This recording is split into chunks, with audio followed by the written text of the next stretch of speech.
Olá, meu cordial, fraternal e afetuoso abraço na doce e gloriosa paz de nosso querido e Senhor Salvador Jesus Cristo. Muito me apraz, mais uma vez, juntos para considerarmos uma porção da infalível, inerrante, gloriosa e maravilhosa palavra do Senhor. Com a ajuda do Santo Espírito, estaremos transmitindo para os nossos corações algo preciosíssimo que ajudará, alentará, motivará o nosso jornadear. O tema que estaremos abordando desta feita é o poder criativo de suas palavras.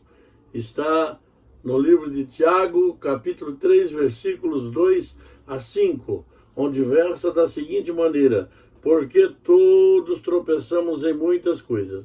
Se alguém não tropeça em palavra, o tal é perfeito e poderoso para também refrear todo o corpo. Ora, nós pomos freio nas bocas dos cavalos para que nos obedeçam e conseguimos dirigir todo o corpo. Vede também as naus que, sendo tão grandes, elevadas de impetuosos ventos, se viram com um bem pequeno leme para onde quer a vontade daquele que as governa. Assim também a língua é um pequeno membro e gloria-se de grandes coisas. Vede com um grande bosque um pequeno fogo incendeia. A realidade cristalina da palavra do Senhor, ninguém pode estar dizendo que não é a veracidade, que não é a verdade, que não expressa genuinamente aquilo que acontece no nosso dia a dia. A verdade que é revelada nesses versículos é muito importante. Ela nos capacita a enxergar o impacto de nossas palavras sobre o nosso ser como um todo, sobre outra pessoa e situações. Quantas vezes você disse algo para logo depois se arrepender? Quantas vezes eu falei algo e logo após me arrependeria? Com muita frequência, as nossas emoções têm mais controle sobre nossas palavras que a nossa lógica. Nossas palavras também podem ser motivadas por nossa insegurança. Nossas palavras podem ser grandemente influenciadas por nossas amizades. Nossas palavras podem ser controladas por nossa imaginação. Uma pessoa madura, disciplinada, é alguém capaz de controlar suas palavras. Por conseguinte, Tiago compara o controle adequado da língua com o ato de controlar um cavalo com o freio. Usa também a metáfora do leme de um navio para mostrar que a direção é determinada por um pequeno leme que sequer é visto, mas ainda assim exerce grande influência.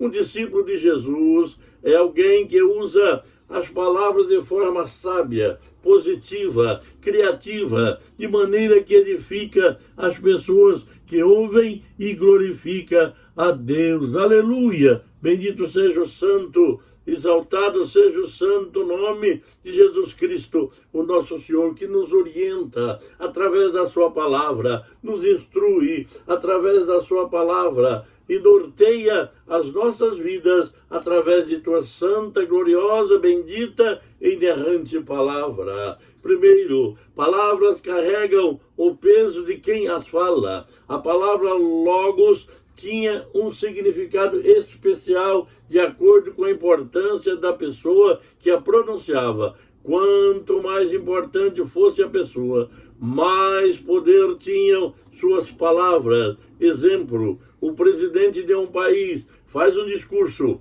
Suas palavras terão um peso bem maior naquele país do que se um cidadão comum disser a mesma coisa.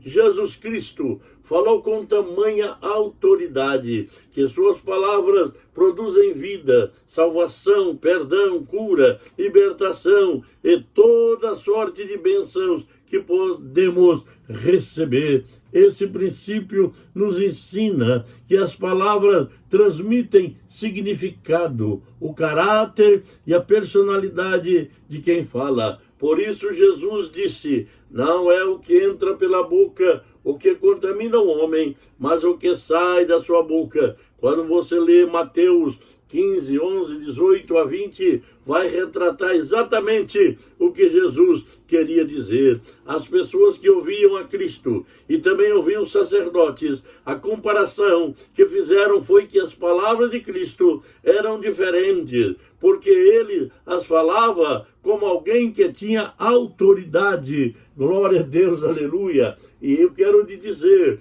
que as palavras do Senhor, que a Bíblia retrata, o Evangelho que é reverberado para mim e para você, contém a mesma autoridade, a mesma veracidade, autenticidade, genuinidade do que na época em que Jesus as pronunciava, e ficou registrado para que eu e você tivéssemos conhecimento, colocássemos no nosso coração, na nossa mente, e pudesse nortear o nosso comportamento, as nossas atitudes por elas. Bendito é o nome do Senhor Jesus. Ele as falava como alguém que tinha autoridade. Esta autoridade de Cristo ainda está na minha vida. Esta autoridade de Cristo ainda está na vida daqueles que reverberam o Evangelho glorioso, sacrossanto de nosso querido e amado Senhor e Salvador Jesus Cristo. A autoridade de Cristo ainda está em evidência. Evidentemente, por conseguinte, esta autoridade existe nas nossas vidas, existe no meio dos pregoeiros da justiça.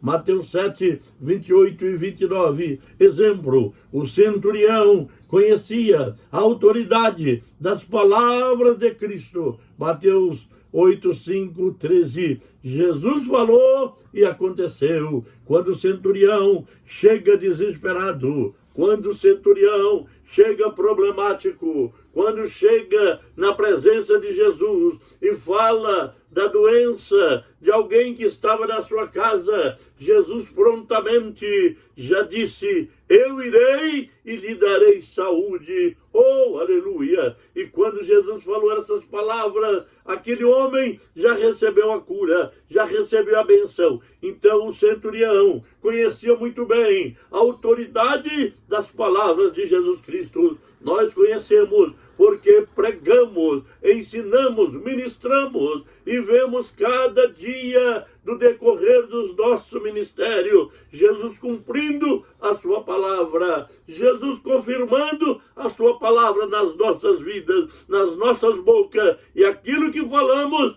realmente pelo Espírito de Deus, isto acontece. Glória a Deus, aleluia. Bendito o santo, majestoso e glorioso nome. Os apóstolos entenderam que não deveriam envolver-se na administração diária das necessidades dos santos, mas que seu trabalho era estudar, ensinar a palavra de Deus. Atos capítulo 6, versículos 2 a 4, retrata isto com muita veemência. Aqueles que pregam, aqueles que ministram, aqueles que estão sempre ensinando a gloriosa, inerrante, infalível e maravilhosa palavra, estes devem sempre estar estudando, aprimorando seus conhecimentos, deixando o Senhor falar através do Espírito Santo em suas vidas para ministrar a gloriosa, inerrante e bendita palavra do Senhor. Portanto, meus irmãos,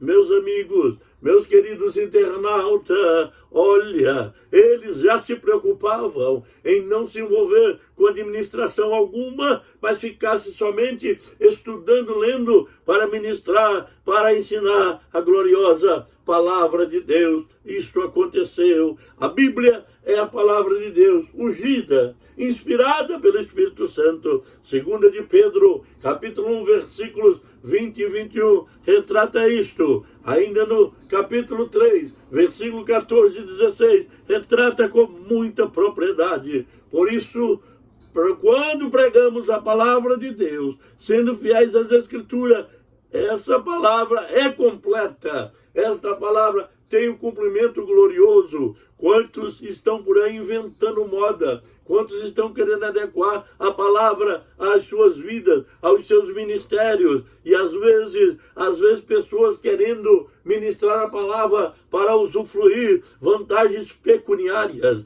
Estão ministrando a palavra somente para se completarem. Isto não é a vontade de Deus. A vontade de Deus é que preguemos a palavra genuína que Ele deixou para nós, a palavra majestosa e gloriosa do seu Evangelho sacrossanto. Este tem, aleluia, o cumprimento glorioso. Deus se responsabiliza, Ele é fiel para cumprir a sua palavra. Quando falamos com muita, aleluia, autoridade do Espírito Santo do Senhor. O Espírito Santo pode nos levar a enxergar aquilo que não foi visto, nem mesmo pelos profetas que ouviram Deus falar. Primeira carta aos Coríntios, capítulo 2, versículo 9 a 10, retrata isto com muita propriedade, retrata isto com muita veemência. Podemos descobrir mistérios,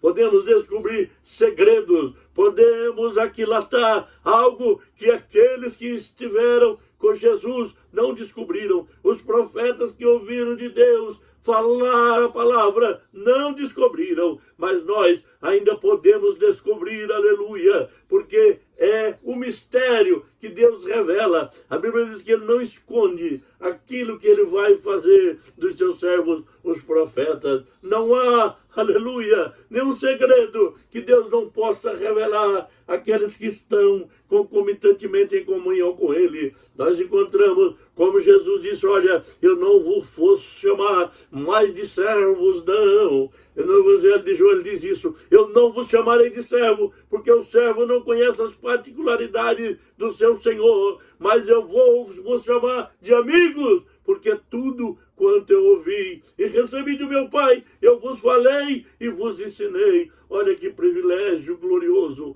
olha que privilégio maravilhoso de quem prega, de quem estuda a Bíblia, de quem ora, de quem consagra a sua vida, está sempre na presença de Deus, recebendo a revelação de mistérios que Deus dá através da sua palavra, pelo seu Santo Espírito. Em segundo lugar, nossas palavras têm o poder de morte e vida. Provérbios 18 e 21. A morte e a vida estão no poder da língua, e aquele que ama comerá do seu fruto. Glória a Deus. Que você coma, que eu coma, que nós comamos frutos bons das nossas palavras, aquilo que sai das nossas bocas. O centro da fala no cérebro tem influência direta sobre todo o sistema nervoso. Exemplo, durante uma cirurgia, a vontade de viver do paciente faz toda a diferença. É isso que nos diz os médicos. É isso que os profissionais da medicina enfatizam. Quando acontece a cirurgia,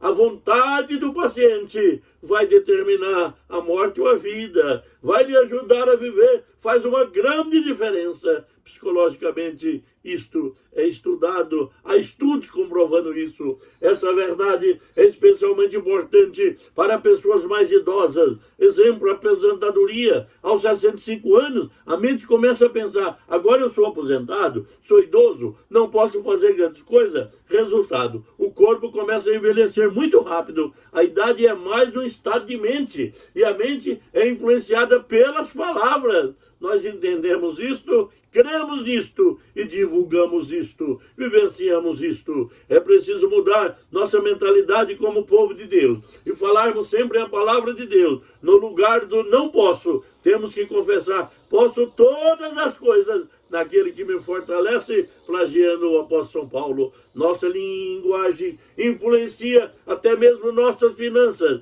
como uma pessoa, empresa e até mesmo nossa nação. Se confessarmos que somos pobres e criarmos uma autoimagem de pobreza, sempre seremos pobres e sempre precisaremos de ajuda de outros. Contudo, confiar em Deus e trabalhar diligentemente é o caminho para a prosperidade. Glória a Deus. O uso cuidadoso das palavras produz dignidade, tanto em quem as pronuncia, como em quem as ouve. Efésios 4:29 corrobora. Jesus mostrou a realidade do poder das palavras de maneira prática diante dos discípulos, em diversas ocasiões. Exemplo, ele falou com a figueira: nunca mais nasça fruto em ti, e ela secou-se. Marcos 11, 12, 14, 20, 24. Ele falou com o mar: acalma-te. Marcos 14, 39. E o mar se acabou. Diante da morte, ele disse a Lázaro: vem para fora. E Lázaro veio. João 11, 43, 44. Somente pensar não produz o milagre. O milagre acontece quando declaramos o que acreditamos. Ou que acreditemos. A história do monte sendo removido está registrada apenas para enfatizar o poder da palavra falada pela fé. Marcos 11, 23 e 24. A Bíblia diz: aquele que tiver a fé do tamanho do caso de mostrar, diga a esse monte: sai daqui e vai para o lugar, e ele vai. É o monte dos problemas, é o monte das dificuldades, é o monte daquilo que atrapalha, que trava a tua vida. Você tendo fé, determine, e isto vai acontecer, porque Deus se responsabiliza pela sua palavra. Nossas palavras são necessárias, inclusive, para a nossa salvação. Romanos 10 e 1, 9 a 10. Essas palavras você fala de salvação e recebe a sua salvação. Em terceiro lugar, o poder criativo de nossas palavras. Mediante o relato da criação em Gênesis, podemos entender como Deus usou as palavras como criatividade. Antes de Deus falar, haja, ele tinha uma meta e um objetivo muito claro. Tudo foi criado a partir de uma única perspectiva: a terra, o lugar onde o homem habitaria. Deus já tinha predeterminado, e isto aconteceu. Escrevendo aos Colossenses, Paulo afirma que Cristo é o meio pelo qual todas as coisas visíveis e invisíveis foram criadas. E escrevendo aos Efésios, ele afirma que nós estávamos em Cristo antes mesmo da fundação do mundo. Para aprendermos como usar palavras criativas, precisamos ter essa aula com o próprio Deus e a sua palavra. E assim aprendemos a ter sempre um objetivo claro em mente. Antes de falarmos a palavra pela fé, quando Deus disse haja, ele já sabia qual seria o resultado. Aleluia! Se dissermos aprender, ou se desejarmos aprender como usar as nossas palavras de forma criativa, precisamos aprender a andar com o Espírito Santo. Somos guiados por ele para cumprirmos os propósitos de Deus na nossa geração. A Bíblia diz que o Espírito vos ensinaria todas as coisas. Ele nos ensinará todas as coisas. Aleluia! Ao recebermos as instruções do Espírito Santo, podemos profetizar sobre as situações caóticas com a autoridade que o poder do nome de Jesus. Então veremos coisas grandiosas acontecer. Quando aprendermos a andar em obediência ao Espírito Santo, aprendemos também a usar o poder criativo de nossas palavras, mediante a fé no Senhor Jesus. Então veremos os problemas desaparecer e os milagres acontecer. E, concluindo, nossas palavras não podem fazer a diferença se aprendermos a usá-las eficientemente. Nossas palavras podem fazer a diferença se aprendemos a usá-las eficientemente. Nós podemos passar toda a vida cristã sem qualquer controle de nossas palavras, ou podemos enxergar a importância, o poder e a criatividade, determinação delas, usando-as para o propósito que glorifica a Deus e abençoa as pessoas. Faça com que suas palavras sejam otimistas, positivas, produtivas, criativas, de maneira que aqueles que ouvem sejam abençoados. Encha sua mente com a palavra de Deus e você ficará surpreso ao ver a palavra do Senhor saindo dos seus lábios naturalmente, pois a boca fala do que o coração está cheio. Mateus 12, 34 a 37 retrata isto. As palavras dos meus lábios e o meditar do meu coração sejam agradáveis na tua presença, Senhor, rocha minha e redentor meu. Salmos 19 e versículo 14. Oh, bendito Deus, oh, amado Pai, oh, eterno e glorioso Salvador, as palavras que o Senhor tem colocado em nosso coração, temos retratado nesta tarde, reverberado, Senhor, aquilo que o Senhor tem para as nossas vidas. Agora nos ajuda, abençoe meu internauta, meu irmão, o meu ouvinte, abençoe aqueles que estão ao alcance das nossas nossas vozes, que possa mudar a sua vida através da tua palavra, Senhor, que está em cada coração, quando a lemos, quando meditamos, quando estamos considerando a mesma para nós. Abençoa a nossa nação, abençoa a nossa igreja, abençoa os nossos irmãos, abençoa as famílias da terra, a minha família. Abençoa, Pai, aqueles que estão na audiência, Senhor, deste canal do YouTube, deste vídeo que cremos que o Senhor nos inspirou. Pai querido, vá curando as enfermidades, vai resolvendo problemas, vá solucionando as dificuldades, mesmo as insolúveis. Só o Senhor pode solucionar, só o Senhor pode fazer, só o Senhor pode restaurar vidas, só o Senhor pode curar. E eu os abençoo estas vidas, em nome de Jesus Cristo, nosso Senhor. Amém, amém, amém. Glória a Deus, glória a Deus, glória a Deus. Obrigado por nos ouvir, obrigado por nos prestigiar, obrigado por estar dando like, compartilhando e até mesmo comentando este vídeo. Obrigado por você convidar pessoas para se inscrever no nosso canal, pois este canal do Pastor José Fernandes Filho, é para abençoar vidas. Pastor José Fernandes Filho, amigo de vocês, intercessor de vocês, emérito pela CGDB e Confradesp, capelão pela MHI, aleluia, glória a Deus. Deus nos dê uma tarde, um dia, uma noite de bênção e de vitória, no sublime, majestoso e poderoso nome de Jesus Cristo. Amém!